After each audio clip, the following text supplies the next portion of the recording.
Well, everybody knows about those famous battles that took place in World War II. What battles? Battle of Berlin, Battle of Britain. Don't you know about them? Hell no. Well, Australia took the sidelines in most of these battles, but the Second Battle of El Alamein, Australia would prove its fighting prowess. Oh yeah. The war in North Africa had been raging for nearly a year and a half. The Afrika Korps, under the command of Erwin Rommel, soon to be known as the Desert Fox, had been racing towards Cairo, unstoppable to the Allied forces. After the sacking of General Claude Auchinleck, Lieutenant General Bernard Montgomery assumed command of the Allied forces in North Africa. It was at El Alamein that the tide of the war in North Africa took a turn for the good. The Germans had set a defensive line in hopes of luring the British in close, but Rommel knew he would not win a heavy slugging match because he simply did not have the numbers. Instead, they kept the 15th Panzer Battalion consisting of 12 Panzer IIs, 38 Panzer IIIHs, 43 Panzer IIIJs, 2 Panzer IVDs, and 15 Panzer IVFs. The main tactic was to use their long-range 8.8cm flak pack 38 and bogging down the British tanks in their minefields, affectionately called the Devil's Garden. The Italians had the Arate division comprising of M1340 tanks, which are not very competitive against the British tanks, in total mustering 547 tanks. With only 116,000 men, they were largely outnumbered. The Germans had one major disadvantage, and that was the lack of an air force, a major disadvantage that Rommel conquered throughout the North African campaign. Meanwhile, the British troops had mustered 1,029 tanks, made up of M4A1 Sherman, M3 Lees, which had been converted into the M3 Grant, the Valentine, Churchill, and Matilda. The Air Force was mainly made up of P-40 Kitty Hawks, Hawker Hurricanes, and Mark V Tropical Spitfires. They had 195,000 men. Victory was only a matter of time. Day 1.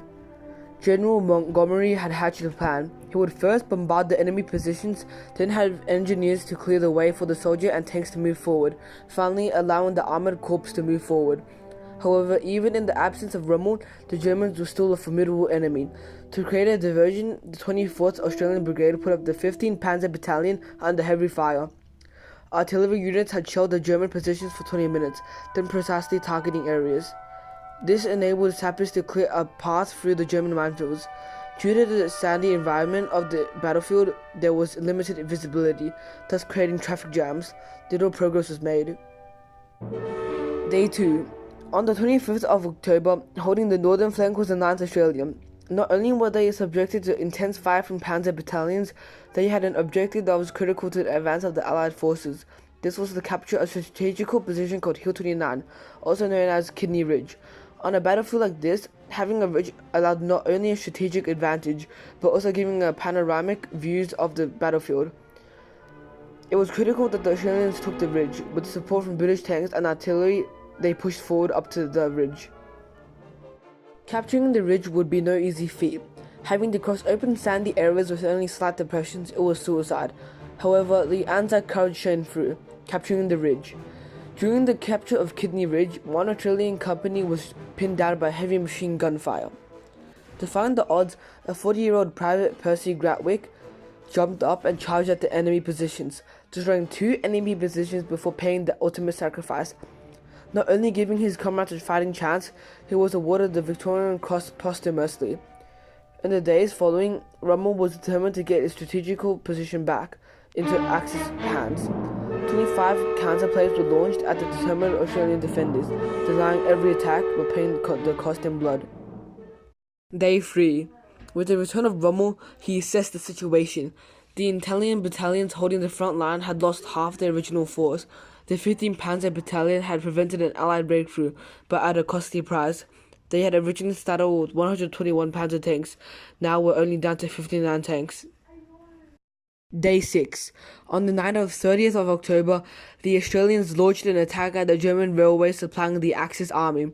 A large portion of the German army was cut off. Rommel, determined to quash the Australians and re-establish contact with the rest of the army, launched a counter-attack.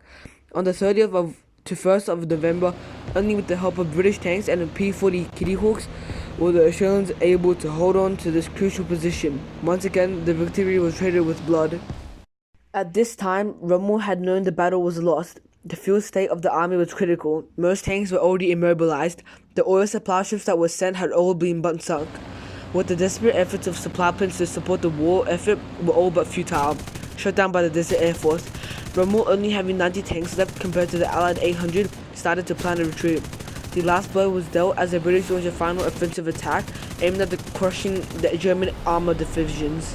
The aftermath of the battle was evident that Rommel had lost more than half of his forces. From here on, the Axis would lead a fruitless campaign, eventually leading the Allied forces landings in Italy.